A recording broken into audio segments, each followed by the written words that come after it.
Hello everybody, Glass Half Dead here, joined today by... Wes, how you doing? Hello, so we're playing a little battle report. It's going to be Hive Fleet Compendium, so, you know, a bit hipster, Whoa, I like it. proper retro. Against Kasrkin, also, I would argue a bit hipster, because apparently they're really bad. Yeah, I like being hipster. I don't want the power. The beanie shows it. I've got to be honest. So we're also playing with the new Critical Ops pack. So we're playing with those secondaries. Yep. And we don't know what each other has yet, but obviously this is just a little preamble. By the end, we know. We go over everything there. We are playing... We just randomly drew these. So we shuffled and picked from the 9 missions. We picked Approach, which is diagonal deployment. And we picked Loot, which is you have to move on to the point, perform an action, and that scores it. Basically, it's like loot and salvage, if you're familiar with that mission. You can tap each objective 3 times. How are you feeling about that? Like, do you have a general game plan for your Kasrkin here? Yes, a bit of a fire base, but then pushing up a little bit as well, because I think you're going to be coming for me, aren't you, pretty much, and getting objectives. So if I can get a jump on the objectives early, and then kind of do a bit of a fighting retreat, and then smack you in the face afterwards. That's my general game plan. We'll see how it goes. What about your operatives? Anything to note there? It's been a bit of a debate, didn't we, about there's the one that you change potentially, whether you take the hotshot volley girl, the flamer, That's true, or the melter gunner. And I thought, just for the compactness of yours today, I went with the flamer, just to keep you spread out a little bit. I think that's the right choice. There's no need for a melter. That's just overkill on all of my models. And of course, Gene Stealers have an invuln, so extra waste there. Hotshot Valley Girl, obviously, Fusillade sucks, so you would never really get multiple hits. Whereas Flamers, frankly, if you get, you probably won't kill, but you'll take 2 to injured. Yeah. Which is probably more use than a kill. Yeah, often. Maybe. Yeah, I suspect. Yeah, we'll see. Yeah. It's trying it, see how it works out. So yeah, sure. Because you're planning to take those to Warhammer World, aren't you? I will be, yeah. Yeah. Which will probably be on the day you're releasing this, or there or thereabouts. It's a long way away now, but maybe. Yeah. Maybe, we'll see. Yeah. Okay. And then I've gone Hive Fleet. I've gone 1 fire team of the Swarm, all Hormigants, and I've gone 1 fire team of the Gene Stealers. Equipment-wise, I've put... So this is my general game plan, ties in nicely with Hormigants. So I've gone 5 Acid Maws, which are... They're basically a pistol, which is 4 attacks hitting on 2s, so pretty good. And then 3/3 splash 1, so and they're GA2. And so the key is, my Hormigants are just going to suicide. Yeah. I fully intend for them to just get shot off the board, but as long as they've shot their 1 shot, although it's not limited, they can shoot multiple times, so if you don't kill them, great. But as long as they get that shot, in my opinion, they've done what they need to do. Yeah. And I'm not really planning on getting those kills either, but they will soften you up so that my Gene Stealers can come in and get a single kill. Yeah. With like, 1 hit. And that's kind of it for me. So very simple plan for me. I guess, just looking at the board, we have 1 objective in our deployment zones, and then we have 4 right on the centre line. So this is going to be interesting. Yeah, I think so. I think, obviously that, I would probably argue that favours me a little bit, because you have to push forward. Yeah, you're an offensive team, aren't you? You're pushing up, and that's kind of where I don't want to be with you. So Yes. Yeah. In regards to the terrain, because obviously we've both been playing Into the Dark for a long time now, and this is our 2nd game back on an open board. Yeah. Setting up terrain was an interesting one, but I think this is a solid little bit. We've gone with the Octarius set, we've taken out the scramble terrain, and then we've just chucked these 2 random Chownath buildings in. Yeah. Yeah. That's about it, really. Yeah, it's weird going back to open world. It is. Yeah. It is. There's a lot more to do pre-game in a way, although setting up the board is quicker, because let's be honest, Into the Dark is hassle, but you suddenly have to think, oh no, what side do I want to go on? What are the benefits? And also, obviously now, because we're doing this pack, we had to split our teams into 3. That's something that people may not have done before. Yep. And so there's a little bit of reaction, although not here, because I'm fully concealed, because I have no shooting, and you're not fully engaged. No, I've gone But- for a little bit of a spread. Yeah. Yeah, so there was almost no interaction from me. Yeah. Because I was like, oh, I'm hiding because I can't counter anything. I considered going all engage, but it means that then for turning point 2, I'd have people that I want to engage also as they're at risk that I don't necessarily need to be. But yeah, there would definitely be turning point 2 chances for me to get more shots off if you were engaged.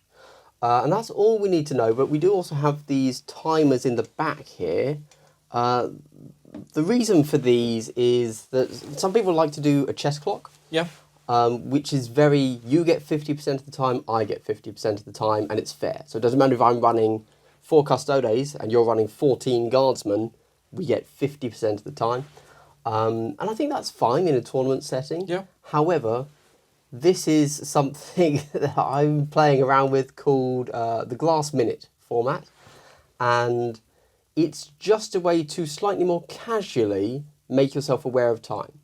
Because something that I really like is it's a skirmish game, it should be fast, right?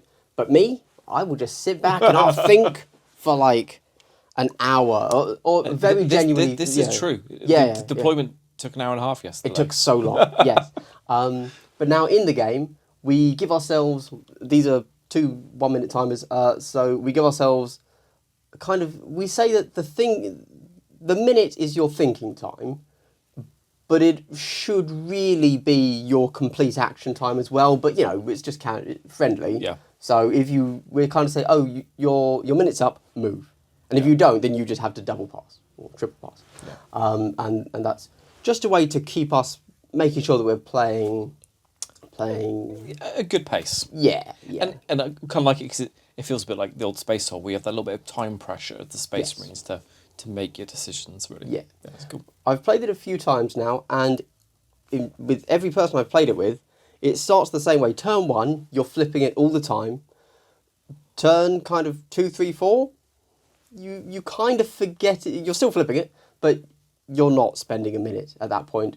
And I think really, for me, certainly, I dither so much turning point 1. Yeah. And this just makes me, you have to go. Yeah, So, absolutely.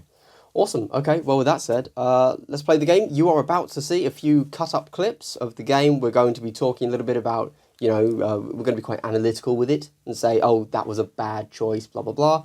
Hopefully you'll see a bit of that, and then we'll talk about the whole game at the end. Brilliant. We'll see you in a bit. Bye. You can only score 4 VP a turn, so I will not tap that point. Okay. There's no point. Mm-hmm. You want to time it? Yeah, let's do that. It seems like, a bit of slow play, maybe? So I just have to save all of them. All right. Yeah. I saved 1. Unfortunately, my suicides haven't gone well because I haven't done any. Over to me? Oh, there is no me. Classic. It's a classic 1 to a 1. I'm not going to roll my saves Oh. because there's no point, but if you shoot, then yeah, he's gone. Yeah. Yeah. Nice.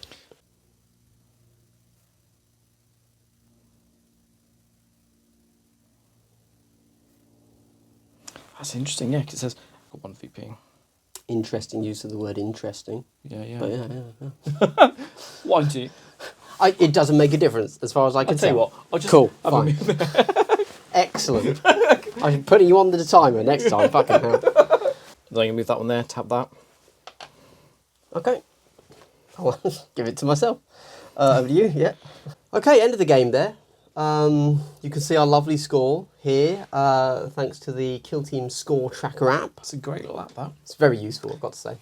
I like the little touch there with the with the Kasrkins keeping. Kasrkin have the elite points on there. Yeah, that's really good. Super cool, definitely. So obviously they haven't actually seen the game we just played. They just would have had a few cut-ins. Yep. To anything interesting we said, so maybe no cut-ins. Nothing of any interest whatsoever. How did that work for you in regards to the plan you thought was going to happen? It was kind of what I expected, really. It was Okay. First turn, bit cagey. Second turn, you dominating the area. Yeah. And then whether that was the toss-up then was whether you were able to keep pushing home your advantage. Yes, which I didn't.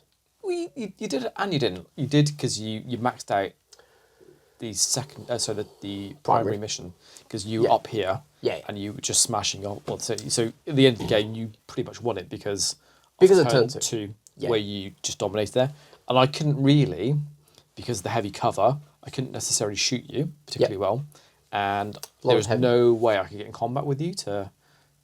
If I did, I would just die essentially. So there's no way that I could take these objectives on the second turn. I had to wait turn 3 and 4 to press home.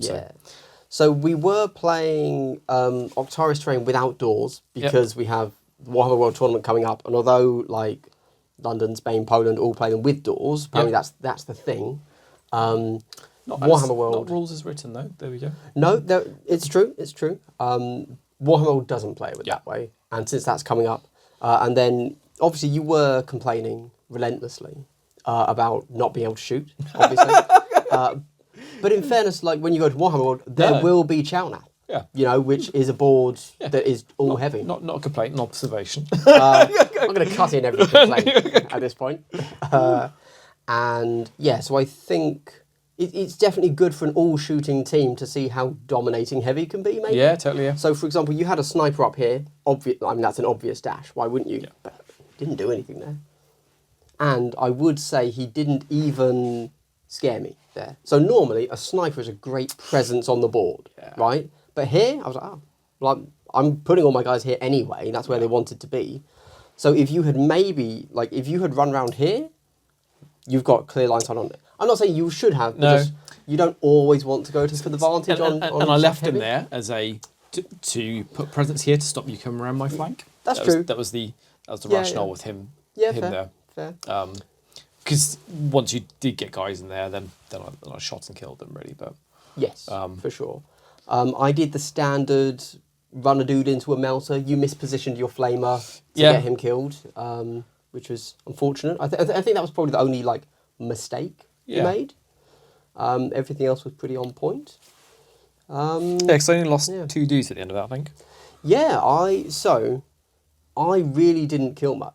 I mean, my kills were good. No. You know, when they happened over there, but you managed to get to my my little suicide-y Hormigants with the acid maw before they shot. Yeah. I shot one time, and you made all your saves. Yeah. And so I only did 1 damage from the mortal wound splash. Yeah. And that was it. Yeah. And then it was just 2 melee kills. Yeah. So I really didn't kill anything, which I think was a little bit of a combination of turn 2, I did have charges on the board. Yeah. But I didn't take them. I went for points. You played the mission. I played the mission, which obviously for me was a little bit, I was like, oof, I'd like some kills. And maybe those kills I could have then made it back turn 3, 4, but I decided to just blitz the primary, which was, I think I won, so it was obviously the right choice. No, I think that's a valid lesson, and that's the thing with Kill Team or any game really is play the mission. Sure. And you played the mission really well. You've got all the primaries. There was, I think, turn 2. You got to the point where you maxed out 4 primaries in 1 turn. You could have got more because in this particular, in the critical ops pack, it specifically states you can only score maximum of 4 VP for the mission objective each turning point. Yeah. So there you go, and you can never go over 12. But we didn't go over 12. So. No. But yeah, there was a point turn 2. I had the option to get a 5th primary. Yep. And I suddenly went, I can't. Which left me so I didn't have to be that aggressive. Yeah. If I had thought about that, I could have gotten another charge off, whatever. But yeah, all in all, turn 2 won it for me. Yeah, totally. Because I'm such an aggressive melee team. Yeah. It's on the centre line, and actually, every centre line objective you could get to with nice bits of cover as well, that you just were pretty safe. Yes, and so of course I, as the melee team, could push right up to them, and you had to really think if you were going to contest that. Because turn 3, I'd be on you, sort of thing. Yeah. I had to really think. And I had to really think about where I position guys to then try and take you out next turn. Because I think turn 3 was quite devastating for you in terms of. Oh, you practically took me off the board. Yeah. So going into turn 4, I had 4 models left. 3. Yeah. 3, I think. 4, 3. Yeah. Yeah. So. And you've ended the game with 1 model left. I think the Gene Stealer back. Just over here, just chilling. Yes. So turn 3 swung it, but I won it the turn before. Yeah.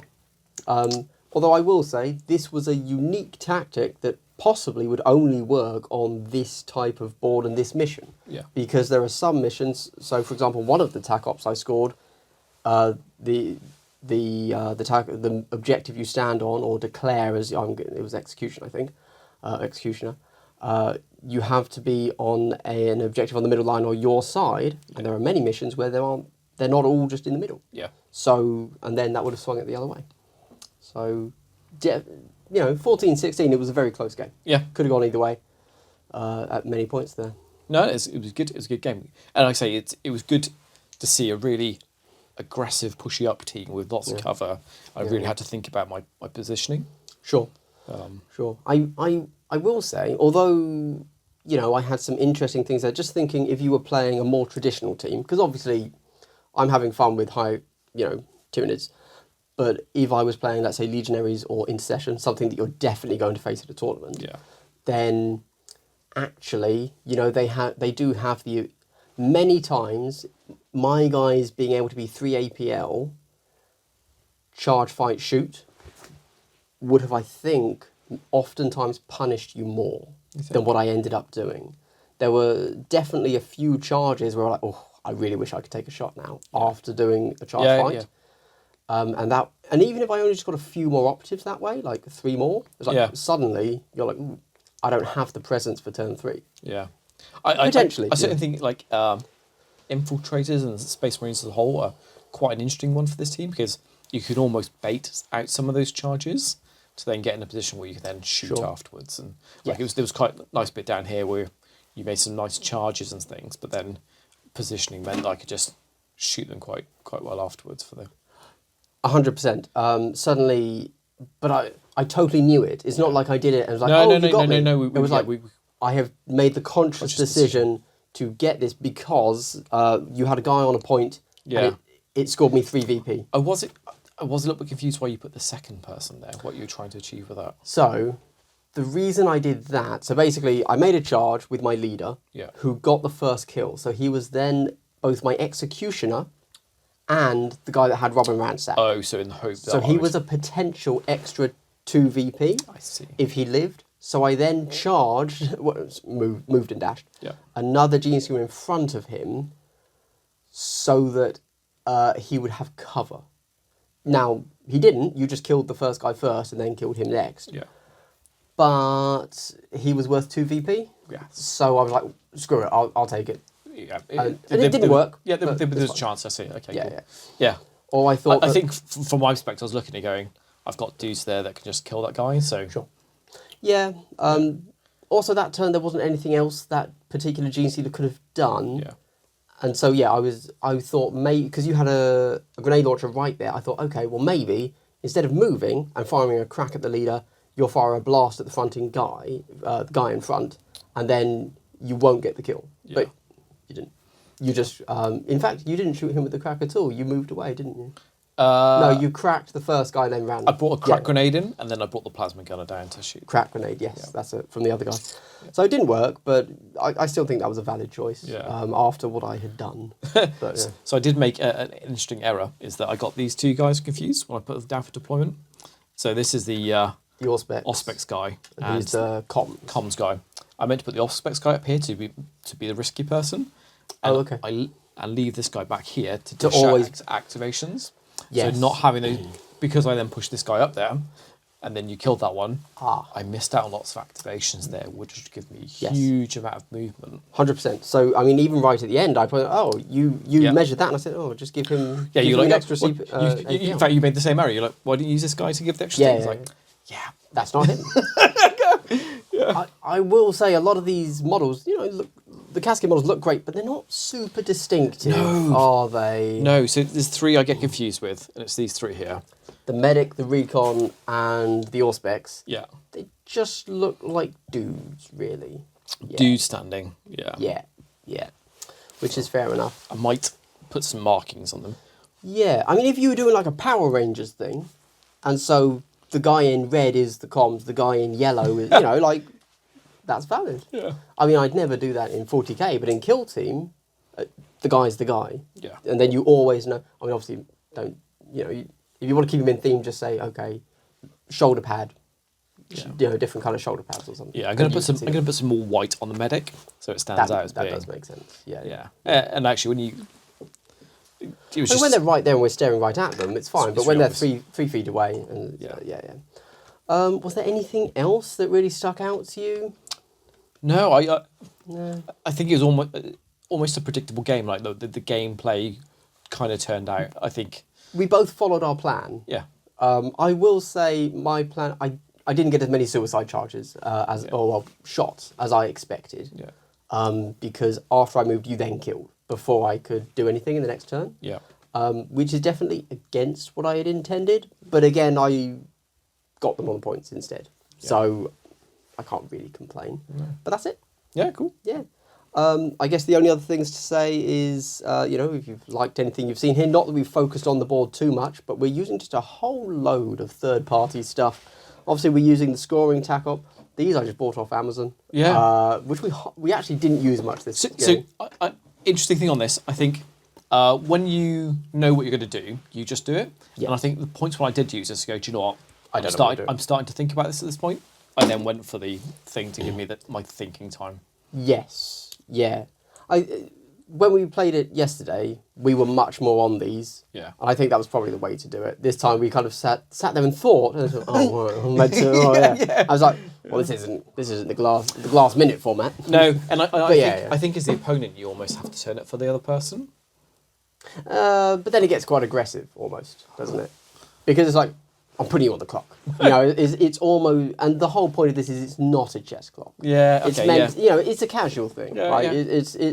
But yeah, we just need to be more disciplined as individuals to. I'm starting my turn. Yeah, exactly. In fact, I might even just keep my hand on it when it's come to the point. Okay. Yeah, sure. Yeah. Yeah. But No, we've still played faster than normal. Yeah. I think. Yeah, it is. Yeah. Anything else? So all of our tokens, bizarrely, because you just bought some tokens, didn't you? From wartiles.com. Yeah, really good guys actually. They're in Poland, but I've been using their tokens for ages. They're just really vibrant colours. I quite like them. Yeah, I'm going to go for 2 sets. I'm going to have red and green. Yeah. So I'm going to use red for my engage tokens and then green for my conceal tokens. Yeah. Oh, red and green. Okay. It's not going to help me. Red and blue then. I'll use red and blue. I can see those differences. Yeah. And to me, I think that's quite a good way of doing because you've got the symbols and the colours and it just stands out a little bit easier. Sure. On the tape. Yeah. I'm into that. And they also do some interesting ones where you have like the equipment underneath it. Yeah.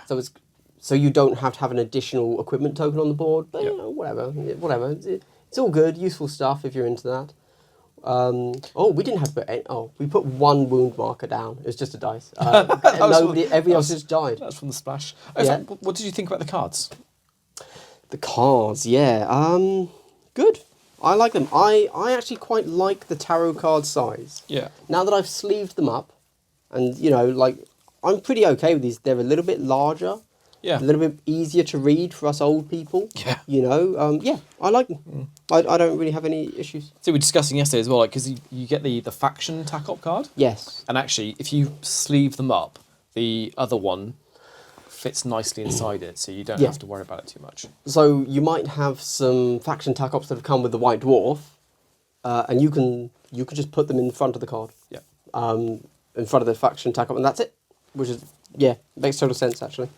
Which I hadn't considered, but that makes sense, because the tarot card size is big enough that not only could you just do that normally, but if you've sleeved up your smaller card, it still fits inside the tarot card, which is pretty cool. And then I guess the only other thing we're really using here is this table itself. Yeah. Which is by Level Up Gaming, I think it's called. I bought this one, but you've got one as well, haven't you? Yes, I got given one because we've used yours for ages now. And I'm like, this is actually just super useful. And when I start recording things at my own place, like I still only have like this size table. Yeah. I need this space underneath to do stuff. And so, it really does just give you more space, more real estate. Yeah, it brings up some nice. I like the height of it. And I think just having that space underneath is great for like keeping dice and tokens. Yeah, like you guys can't see it, but I've got all of my cards and all of my models right under here, which keeps this relatively clear. Yeah. Oh, and then of course the objective markers are mine. But so 2 things. Firstly, everyone should be playing with objective markers of the correct size. I just think it makes everything so much easier in the game.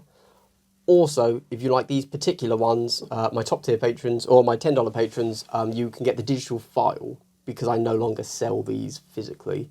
But you can get the digital file and then print them off and do whatever you want with them. But they're super useful. Yeah, really good. So I'd recommend that. That's it. Yeah. I think that's the game done. Good game. Thank you very much. Hopefully, now we're going to see Kasrkin first place at Warhammer World. Right? You got a win on stream against me. Possibly the first one ever. Yeah. Yeah. Good work. Excellent. Thank you. What's the power of the Compendium Hive Fleet? Proud of you. Or is it the Kasrkin suck? Need to be buffed. Or is it I suck? You know? All right. Thanks very much, everybody. Have a good day. See you Goodbye. again. Sweet. You want some